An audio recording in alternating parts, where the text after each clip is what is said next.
It's Thursday morning. The rain is gone, the clouds are in the sky, and the wind is going to blow. And as you can see, I think I've got a, I've had my hair cut. Doesn't look quite like it did. And I'm still in the same chair that I was in before. But I was thinking again this morning, and everybody thinks, you understand, everybody thinks, everybody has thoughts. And I was thinking again today about in the beginning, God. Yeah, God. In the beginning. What has God done? God has done so much that if you start even trying to imagine how many or what God has done, it can really, you could think about that all day. But if you want to see what God has done, you can purchase you a book. And like I have said before, I do not suggest that you take and get a 1611 edition because we don't live in 1611. We live in 2012. Mm-hmm. 2012. But anyway, God has done a lot of things. He's created a lot of things. He's torn down a lot of things. And if you really look, you can find that God has killed a lot of people in direct ways or indirect ways,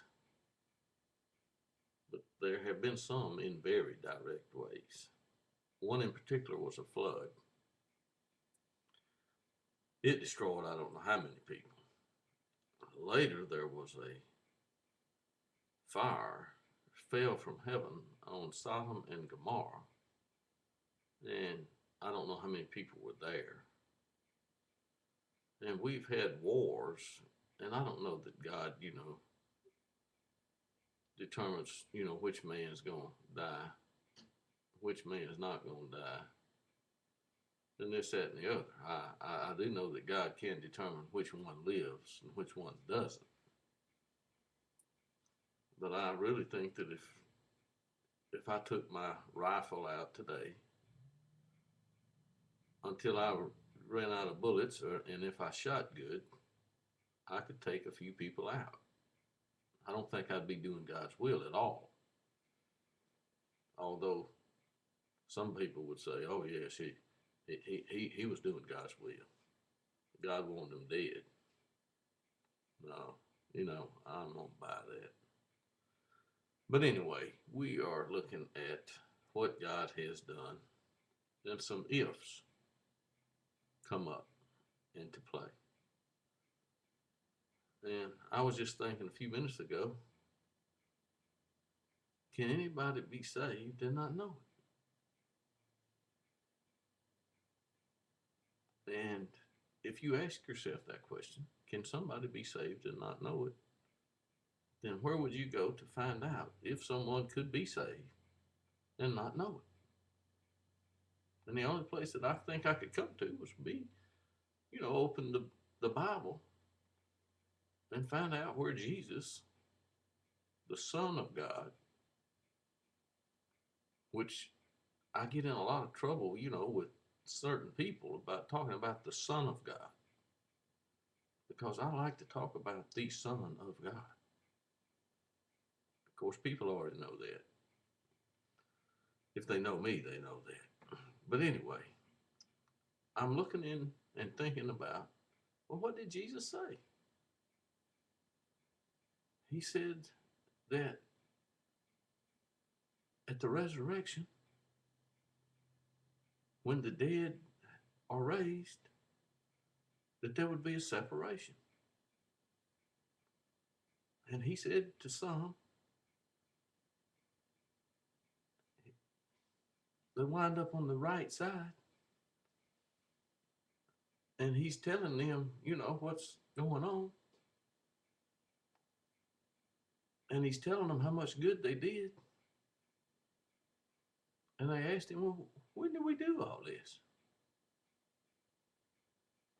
We weren't aware that we were doing any of this. And Jesus was aware that they were not aware. And if you want to read what he says, I can suggest that you can look it up. Because these people really didn't know. They had never made a choice. I hear people say, oh yeah, you got to make the choice. You get to choose heaven or hell. You make the choice every day. Oh, people are not thinking about heaven or hell every day. How do I know? I just know. I don't think about heaven and hell every day. I think about heaven and I think about hell. But I don't know that I think about it every day. Because I'm enjoying life. And the life is in Christ. And the life that was in Christ came from the one and only life giver. Through it does say through Adam number one came death. Well, through Adam last, named Jesus, came life. And I'm kind of enjoying life. It's not a bad thing to enjoy, especially when you have some joy and peace. I didn't say you wouldn't have difficulty. No, Satan will see to it every day will have its difficulties. And I'm looking for trouble today. And it won't surprise me when I find it. And this has taken a matter of 8 minutes. I may go fishing, and I may not. Thank you, and see you later.